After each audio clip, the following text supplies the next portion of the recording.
my mom would say fear is the real 4-letter F word. And I think a lot of people hold back fear of their voice and the judgment, maybe, of being that thought leader and expert. But, being strong in the conviction of what you believe in, whether that's your trade or your, expertise or your service line, whatever that is. And if you have that opportunity to do the PR, to really embrace it and not be afraid, for any sort of judgment or criticism that could come with it, that maybe we tend to get in our head that could happen. Jennifer, thank you for joining us on Resilient Entrepreneurs podcast today. We appreciate you taking the time to come and chat with us about your journey and about entrepreneurship, and of course, a bit about PR, because that's where your journey has landed you. But where I like to start the podcast is a really big picture question. And that's, if I were to hand you a magic wand right now, what would you like to do with that? Wow. Well, thank you for having me on. Great to be with you both today. I think with that magic wand, what really resonates where I'm at today, because you use the word today, would be to be able to transport where I'm at and what I'm doing physically to maybe Europe. I just love travel, but I really love being in Europe. And if I could be effective and do all the things that I'm doing here from there, that would be magical to me. I love that idea too. Where would you go in Europe? Curious. I would probably split my time between Italy and Greece. Yes. Yeah. I'll adjust to the time difference with my clients' needs, but I can still be a part of the people and the culture and the food and environment there. It feels really comfortable to me over there. I love it. Yeah, so Mm. tell us a little bit about what you do and how you can be that sort of nomad and work anywhere. Because I think it's really interesting about how we're creating different businesses now, and as entrepreneurs, we can make a choice not to be so location dependent. So let's talk about that. Explain a little bit about what you do so our listeners can understand.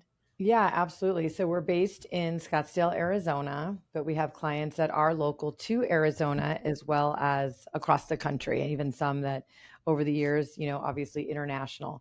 Our job is to get our clients' name out into the media, into the community. A big portion of that is via TV, radio, print, online, podcasts, and then working with influencers as well. And we do that all as an earned media perspective. So it's not an ad, it's not advertising. And then the marketing, as we define it, is community outreach, cross promotional opportunities. What other ways can we get our client's name out that may not be that traditional PR? Maybe we're tying in with a business, maybe we're coordinating a cross promotion with a charity or with a neighboring business, or planning a ribbon cutting, different ways that we can get their brand out in the community. And a lot of times those things will lead to PR, but it's just another way to be that extension of marketing. We just don't design, build, create assets, graphics, websites, and handle social media for our clients. Everything else, we kind of want to be that go to resource. And Jennifer, thank you for sharing in detail what that is, because quite often we hear about PR, and I mean, Laura and I, we're very familiar with it, but our audience may not be in that part of business. They may be strong in other things, and so it's good to kind of hear what PR is teased out in those specifics. Why is PR important? Well, back when I started quite a few years ago, 20 years ago, because I haven't fact checked this recently, but they do say that earned media, the editorial, has 3.5 times greater impact to the reader or viewer or listener than an ad. Not to say that ads are not impactful and don't have their place, for sure, but the ad people generally know is paid and crafted, where the perception of being that thought leader and expert in an interview on a topic that isn't paid gives a little bit more credibility and value. So that's one aspect. The other thing that we like to tell our clients is that that coverage and that exposure that we get them is an asset to use on their social media, on their websites, in a presentation deck. Some people frame a piece and put it in a lobby, or, just showcase it. So it comes off a little bit different too, in the way that you can, you know, kind of maximize that exposure. Then again, that kind of ad, if you will. That's a great distinction, isn't it? Because we get to repurpose a lot of our PR content. And even, for instance, when you've recorded this and it's published, you'll likely repurpose it into many other facets, such as, reels or Exactly. blogs or vlogs or all kinds of interesting ways to use the same content. So we like to share with our audience that it helps you get more bang for your buck. You do it once and you get such a much longer life out of it. And I really appreciated Yeah, how you, exactly. you even just, I visualized as you were talking about putting that article in a frame on in the hallway or on the wall of your office. Pretty cool. Yeah. Yeah. And there's so many platforms now that we can utilize. You just mentioned a few of them, to utilize to showcase those interviews and those media moments. We didn't have as many of them before. It was like you said, you had that one interview at that time, but now you can spread that far and wide, and really enhance, that thought leadership and that exposure. And I do say perception is reality. So if you're the one that was interviewed, or, whether it's a cooking segment or a doctor or whoever it is, when you're that chef or that professional, people are like, oh, wow, they must be, should call them, or we should go eat there. Or, it builds that credibility immediately. Yeah. And I think people underestimate how valuable that is for their business.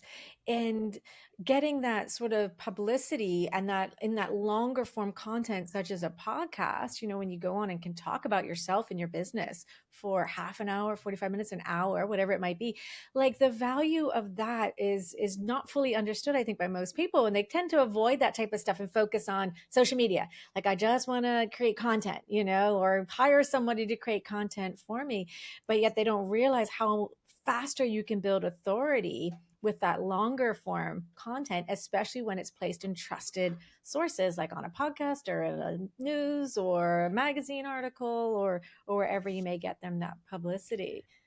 Yeah, and pinging off a little bit of what you said, you have more free form and flow with that article or interview than if it's a little more guardrails. Well, this is an ad, we can only do this and that. We're limited to this.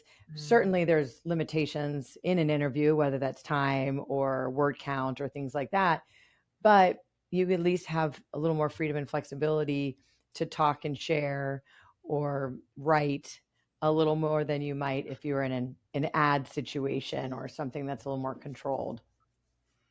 And also, we like to talk about thought leadership a lot because Laura and I truly believe we're very passionate about helping women find their voice, see their greatness, and show it. And that just helps them step into the thought leadership position, the role of a thought leader that they already are. Quite often, as women, and we're seeing the statistics support this, we don't put ourselves forward as a thought leader. We don't think of ourselves that way when actually we absolutely are. We have important ideas. We are leading important movements, and yet we're, I guess, for want of a better word, playing small. And I think PR is a big part of, this is what marries us. Once you acknowledge that, yes, I am doing something great and perhaps the world does need to know about it, then the PR comes in. Yeah. Yeah, absolutely. Well, and going back to what you said at the beginning of that, I always say feel your power. So talking about women, whether that's entrepreneurship and taking some of the risk on that side, as well as not being afraid to share your voice, and flexing that knowledge and expertise, and being okay that, um, you are expressing that. And so kind of feeling your power in a few different ways. Mm. And my mom would say fear is the real four-letter F word. And I think a lot of people hold back fear of their voice, and the judgment maybe of being that thought leader and expert, but being strong in the conviction of what you believe in, whether that's your trade or your expertise or your service line, whatever that is. And if you have that opportunity to do the PR, to really embrace it and not be afraid, for any sort of judgment or criticism that could come with it, that maybe we tend to get in our head that could happen. Yeah. And to be fair, it does happen. I mean, I think that you should acknowledge that that's part of it. And there will always be negative Nancy's out there and miserable people and haters and all, like it's just part of life. Mm-hmm. But when you put yourself out there in a public way, then they become public too. And I think that's what definitely holds a lot of people back. What else do you think holds, especially women, back from stepping into their power and really, showcasing themselves and allowing themselves to be in these spaces? Hmm.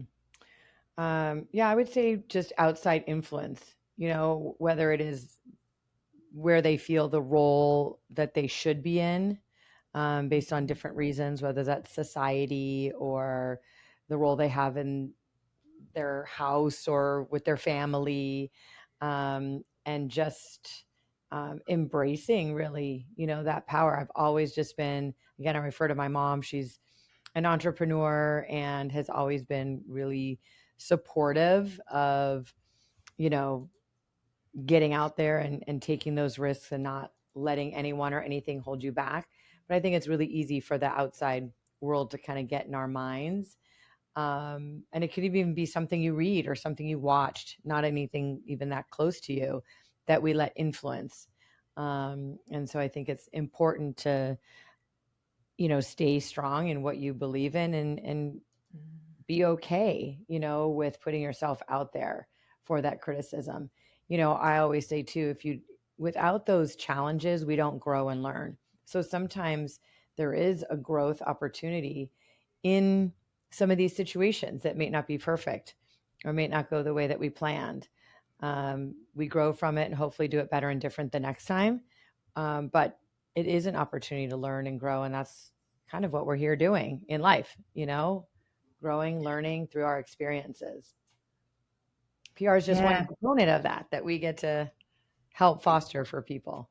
Yeah, absolutely with you on that, Jen. We say that being in business for yourself is the greatest personal development journey you can ever be on because you learn things about yourself you never even dreamt about. Yeah, and I like to flip it and say, well, actually, that also means that being in business for yourself is a vehicle for growth.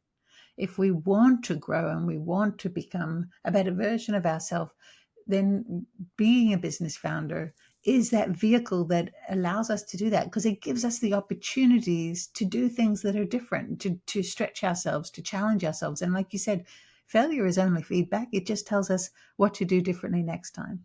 I love that. Hey there, sorry for the interruption, but if you're a woman entrepreneur ready to raise your profile, expand your reach, and start being seen as the expert you already are, we have a challenge for you. Vicky and I have created a free guide called the LinkedIn to Latte Method. Check it out in the link below. It's designed especially for women who are done playing small and are ready to attract opportunities, clients, and increase your visibility. No tech overwhelm, no awkward call DMs, just clear, authentic strategy that works. So download the free LinkedIn to Latte guide below, take the challenge, and start turning your brilliance into real opportunities. Now, back to the episode. Oh, yeah. Yeah. I've been more uncomfortable in business than I have in anything personally. I mean, it all kind of blends, right? Because I'm the business, I mean, my team is the business too, but I mean, it's been, me along the way. Um, but being uncomfortable is hard for people too. It's not as safe because you don't know, and maybe there's an unknown.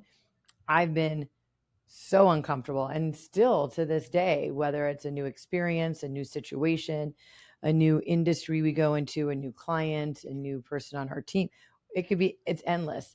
And having those moments where I'm uncomfortable, but then the next time maybe I won't be as uncomfortable. And so there's that, aspect to it. A little bit with the thought leadership too, and feeling confident doing it, is that the individual who's in that thought leader role has to also recognize that they're, and you kind of said this at the beginning too, they're giving information that the person consuming it might really benefit from. And so, really thinking about the end result of who you're helping or who might be listening, or, taking something from that that's going to help them on their journey in their world, whatever that is. So, that's another big reason I feel that I also like to encourage clients to do the interview and take advantage of the opportunities, because they might be, they're doing that for that reason. But if they get in their head, you're doing that to inspire or motivate or enhance maybe someone else's situation. Yeah. So whenever you switch the mindset into serving others, that it makes doing the thing that feels really uncomfortable like worth it. Like, and you can kind of help push through. I find the discomfort comes sort of before you do it, and then doing it is actually not that hard, because especially when, you've developed your business, you built yourself, and now you're the expert in whatever it is that you do, you should be able to go out there and talk about it. I'm sure a lot of preparation on your part, right? That's what PR agents help you do, is to get prepared for the interview so that you know what you're going to talk about and you're comfortable and confident in that. And then it's just a matter of showing up. Yep. And that's what makes the difference. And I think, yeah, we got to get out of our heads and stop overthinking sometimes and just go for it. Take the risk, take the chance, go for it. That's sort of where it comes from, and that's what stretches that comfort zone, so that does get it a little bit easier. And speaking of getting it a little bit easier, I think what you've mentioned twice already about your mom being an entrepreneur. How has that made your journey as an entrepreneur easier, being surrounded by other people who understand and support your journey? Yeah. I mean, I started my business when I was 30, and I couldn't imagine if you told me at 15 that you would be a business owner at 30. I mean, that would be, I couldn't even fathom that. Like, what does that even look like at 30? And because both my parents were entrepreneurs, and then my brother's 3 years older, and at that point he had started his business in his 20s and is one of the largest in the United States, one of the largest in his industry, actually. So I think just that encouragement and support. One of the things, I mean, this is going back again to the 20 something, my parents were always like, we're not going to let you, well, yes, you could fail, but we're not going to let you be destitute. So we knew that we'd fall back on, whether that's something with our education, we'd have a roof over our head to figure it out. So, I mean, I do say that that was something that I feel fortunate about. They didn't fund the business or, do anything like that, but they just let us know that take the chance, and then if we have to take a step back and figure something out and pivot, that's fine.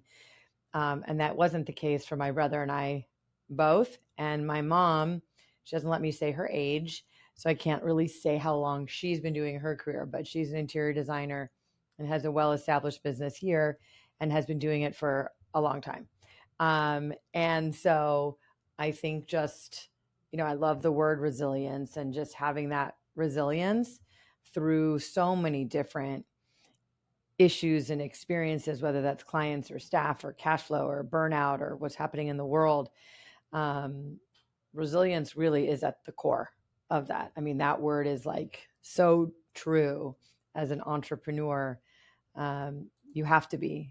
And I always say too, if it was easy, truly, I mean, I know it's a silly analogy, but if it was easy, everyone would be doing it. A lot of people do. And there's millions of entrepreneurs out there. Um, but not everyone is able to be an entrepreneur.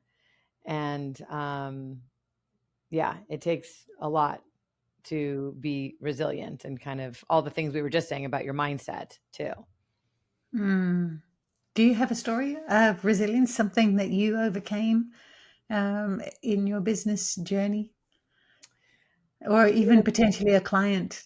Yeah, there was a I mean, there's been many learning moments, and I do truly mean this. Every day there's something that I walk away and put my head on the pillow at night going, yeah, I learned that, or kind of a perspective on something. But there's something that stands out many years ago. Maybe I was maybe 5 years into my business, and I was in a situation, and we were supposed to be pitching a movie premiere, and there were a lot of people involved. Not a, this isn't like a big, showcase movie, but blockbuster, but a movie here, and a lot of important people involved. And I don't know what was going on either in my world where I was just not as focused or distracted on other clients or other things, and kind of dropped the ball a little bit. I mean, we didn't fail. We ended up doing it. But in this moment, the only thing I could do was give reasons as to why. And the person said to me, I don't want any excuses. And forever from that moment, I'm not going to give anyone an excuse. I'll apologize and I'll take ownership, which I did in that moment. But I came up with a lot of excuses as to why. But that person's paying us to do a job. And at the end of the day, even if I'm sitting at a restaurant and I say, oh, I ordered it rare and it came well or whatever, and they give me a reason, well, you know what? The oven, the stove, the chef, I don't care. I know I ordered it whichever way and it came the other way. And can we just take care of it? That was all that person needed from me in that moment. And so that was a real growth, time for me where I was like, you got to be resilient and you've got to pick it up and get going and not, finish this project, do it successfully, and put those excuses aside. So I don't know if resilience kind of plays into that, but that was a real humbling moment for me, and it absolutely made sense. And like I said, to this day, that was about 15 years ago, I don't have any excuses for anything that I've done. Taken ownership in an authentic way. I love that, and I love how you've taken it on as part of your part of your standards.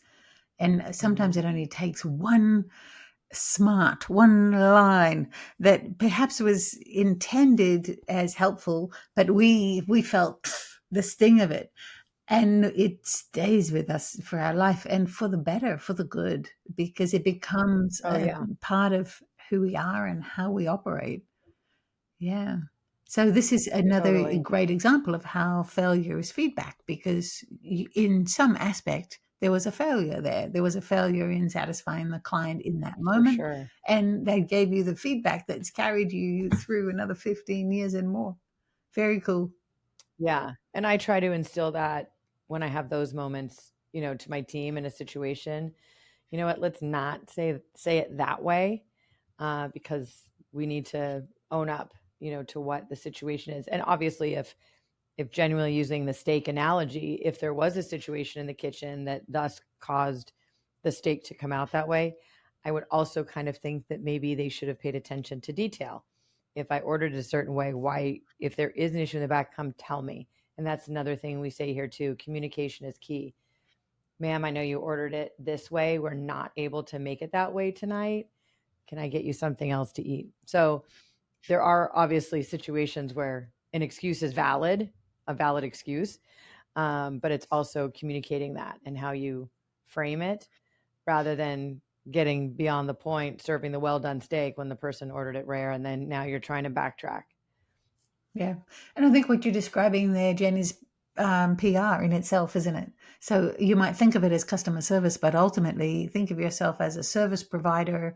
Those women in the audience who are listening, watching, has there ever been a time when you felt you weren't sure what to do because you felt a little bit trapped by public opinion or, as we were talking earlier, other people's comments? Yep. And this is what you're describing, a really strong PR tactic. It's about fessing up. It's about owning it in a way that doesn't diminish you. It simply offers the audience a different option.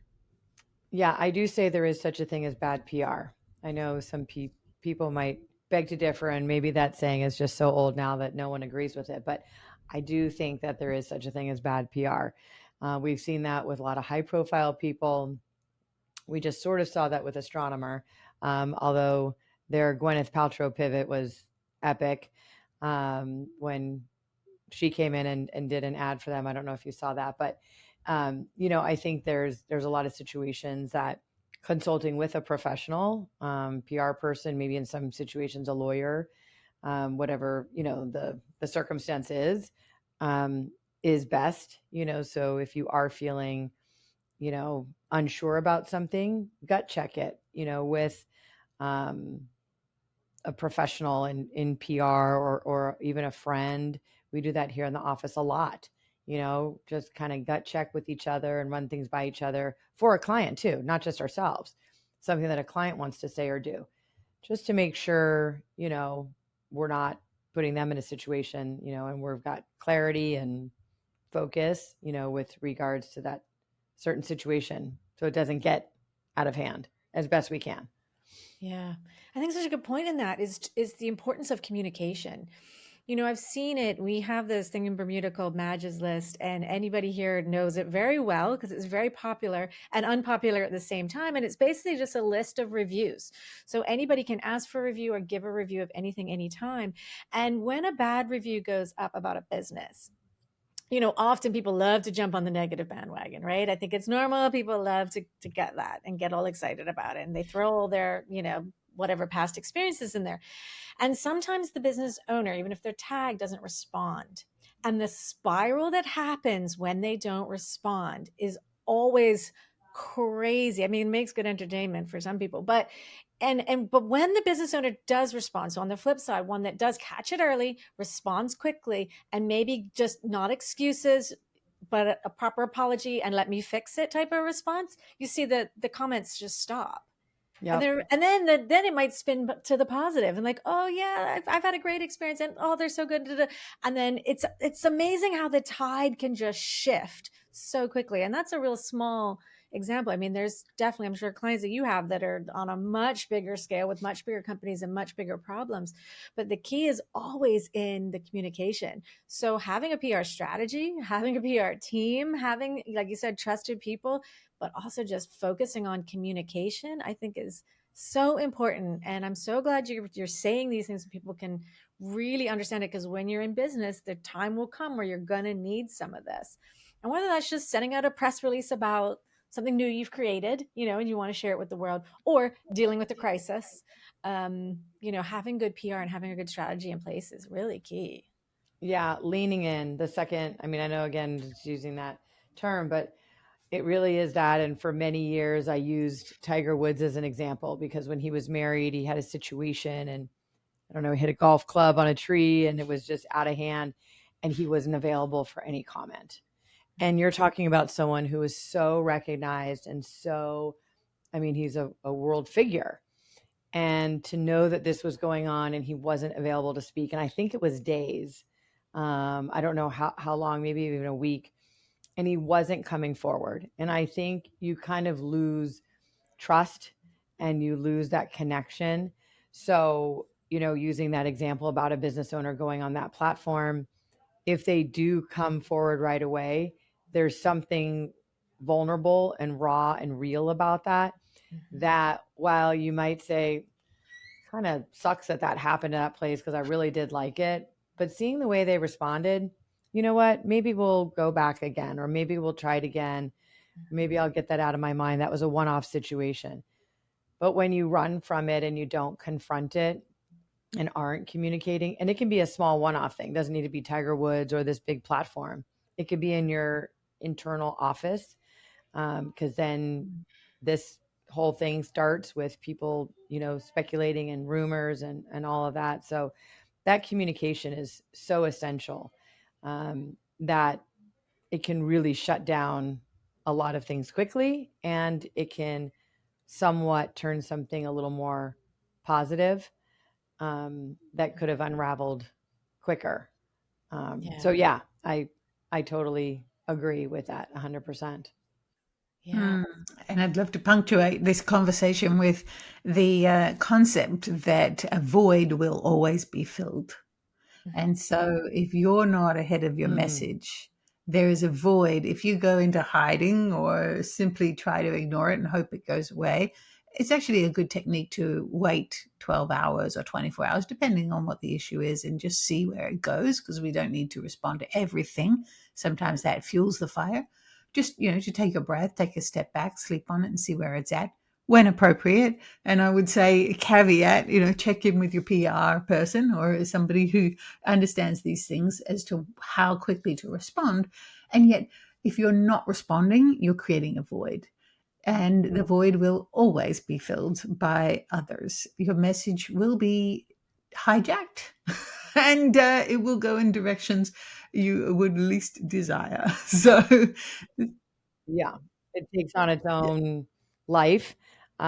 This is another topic for another day, but what I have spoken about over the last few months too, and what you're reminding me of is brand versus reputation.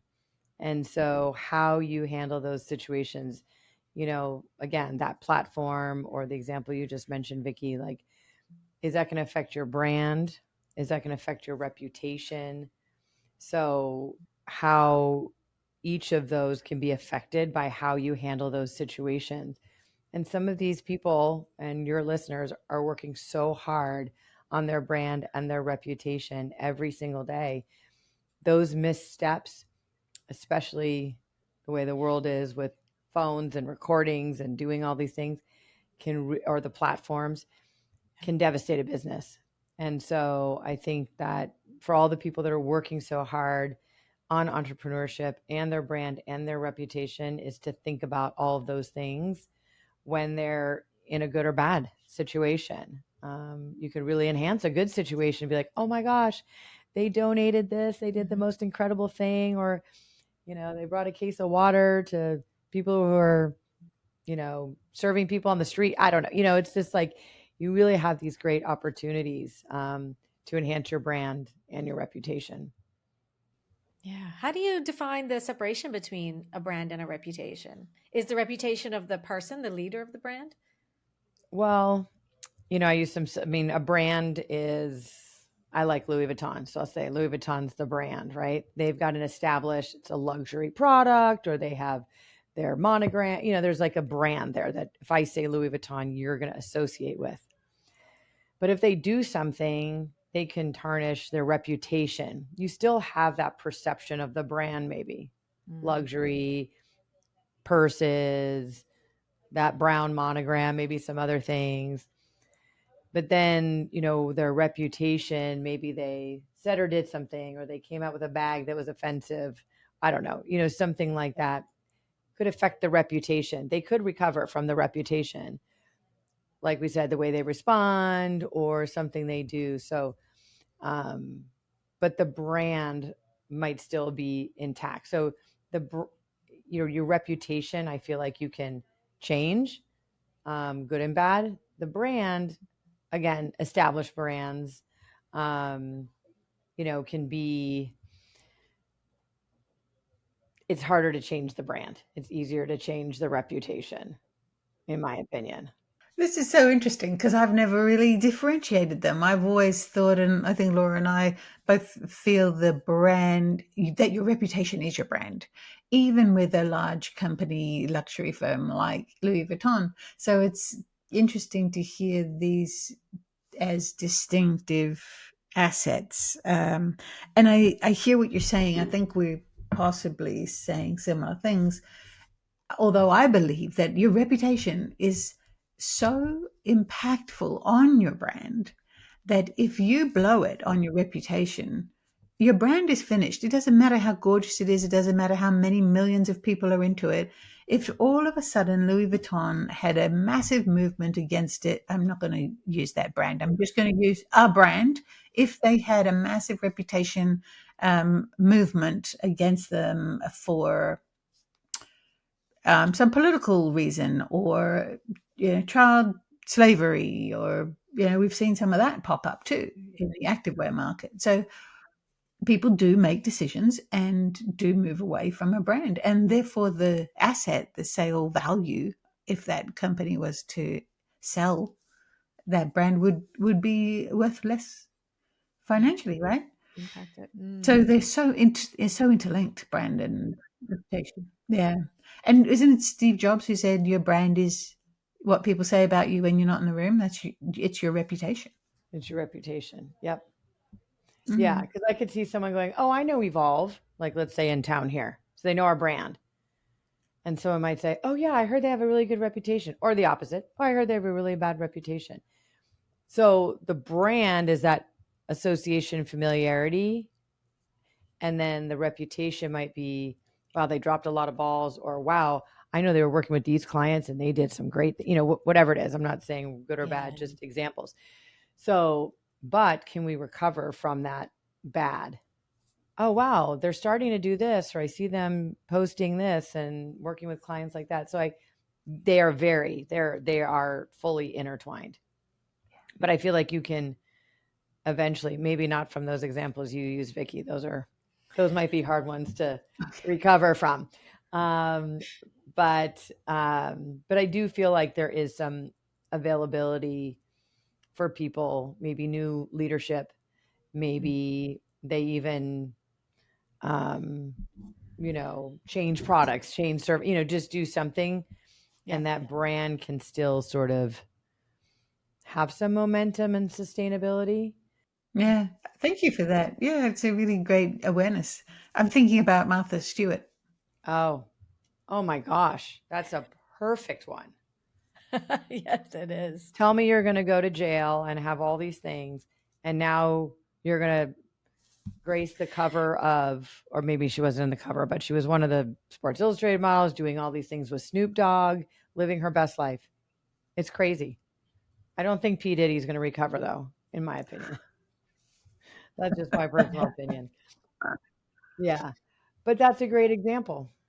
I kind of hope he doesn't. Kind of hope he doesn't. Yeah, it is a good example. I think that's such a good point. I think so many people can recover a reputation if you do things the right way. If you handle it the right way, if you take accountability, I think that's a big step in all of it is the accountability factor. And then, perhaps it's time to take a hard look and maybe there's something to change because often people can get into things and recover from them, and make life changes and really can turn their life around. And I do believe in second chances. And I think it's being shown over and over again in the PR world how many second chances that people get when they handle things the right way. I think also values comes to mind too. When we create a brand Mm-hmm. identity, so that's what I'm a graphic designer. So creating the logo and all that stuff is so fun. But what I do is I also look at what the whole brand wants to be. So Mm. part of it is the strategy behind the brand, and part of the strategy is the values that the brand wants to live on, and live by. And that is what makes the decisions every day. You think about your values, you make your decisions based on your values, and living in your values really can be super impactful in making these changes, getting these second chances, Big time. improving reputation, building a new reputation if you're a new business.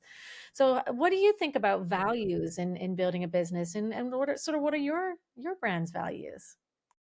Yeah, well, first of all, I agree with you 100%. And people connect with that. They'll, um, for what they're about, maybe it is like Tom's shoes, it was buy a shoe, we give a shoe. Some Yeah. people cause marketing. They're like, oh my gosh, I'm going to buy a shoe because I know if I buy a shoe, then the shoe gets sent to someone who needs a shoe. So I think you could tell immediately what they were about by doing that. So that was obviously one of their values was to give back and do good. And then therefore they're going to attract people who may or may not even like the shoe, but like their values and like what they're about. Um, Perception is reality is a big one for us, and the value within that. I mean, I just feel like your reputation is all you have. And so that to me, how you treat people, and you could be really mad at your client. You could, want to scream and yell and say certain things that you shouldn't say to the client. You can do that when you hang up among us. You know what I mean? You can vent, you can share, or with the media that didn't do something, or something that didn't turn out the way you wanted it to. But the way we handle that situation, the perception, that's the value for me that's really important for our image and our brand, is just the way we treat people, and the perception that we build around our team, and the work that we do. There's something you said about value that really stuck out to me. Oh, when we get up in the morning and even if it's to the gym or to the grocery store or whatever, we are a walking brand.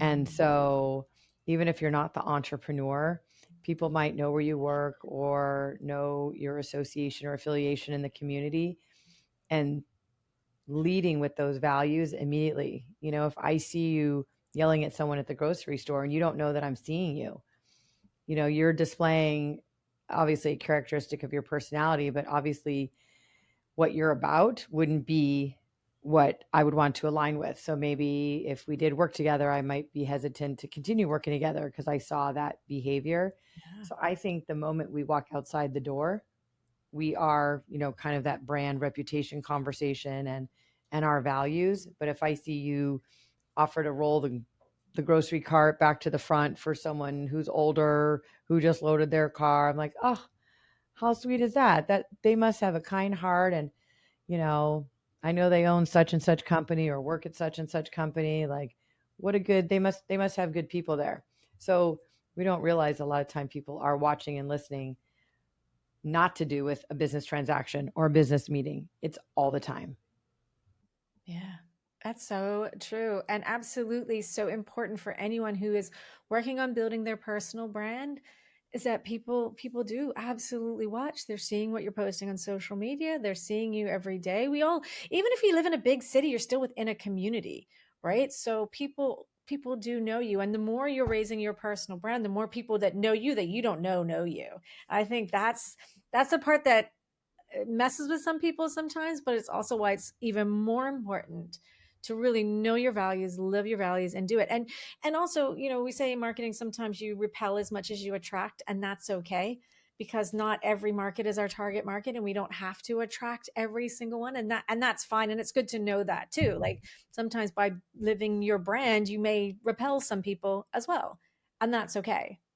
It's hard to take sometimes for people pleasers like me. That's not the easiest thing. I don't like that, but it is hard. But it's all part of it. And yeah, that's why it's really important to have the right people around you when you are raising up as a leader, as a CEO, as an entrepreneur, as somebody in the community that people recognize. You're going to need to surround yourself with good people that help you through this journey, because it's the hardest part of the journey, I think, is being so public. Yeah, Yeah. absolutely. No, I agree.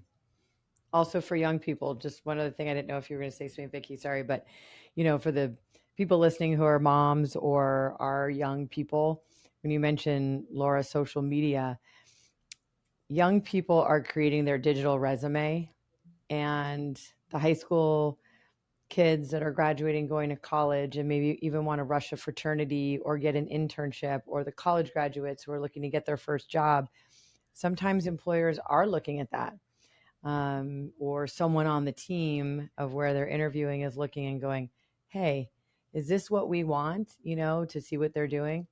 So I think it's important to think about the brand and reputation from that digital standpoint, like you said, because that's super important to be cognizant of too.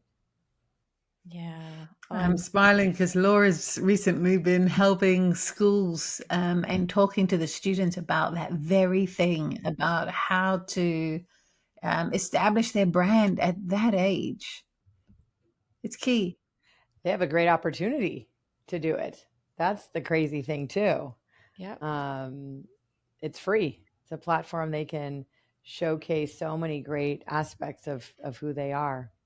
Yeah. Exactly. And I'm encouraging every teenager out there listening, or like you said, moms who have teenagers, get them on LinkedIn, get them building on that platform, and get them building their network.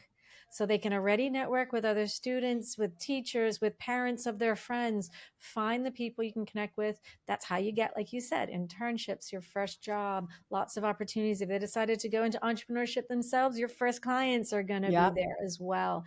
So definitely highly, highly recommend that out to everybody. I love that you're saying you're building a digital footprint. This generation is probably the first generation that have always had online presence. They've always had internet. They've never Yep. known life before that, right? So Hmm. for them, it's like normal to share every aspect of their life on video and Snapchat and everywhere, but they just, I don't think, understand yet because they're not in the bigger world and workforce, yet the impact. What the long term could be. Yeah. Maybe establish a private page and no one sees that Please. one. Please. Oh, I think they do know that. I think a lot of them know that. Yeah, I think they do. Yeah. They got a little pseudo name that they're using instead of their real name. But yeah, exactly. It's a good thing. Keep doing that, kids. It's great. Well, thank you for this masterclass on PR. A fascinating conversation around branding, which we'll talk about all day, every day, because we're super passionate about it as well. This was really great, Jen. Thank you for your time today. Yeah, I appreciate you both. It's been fun talking to you.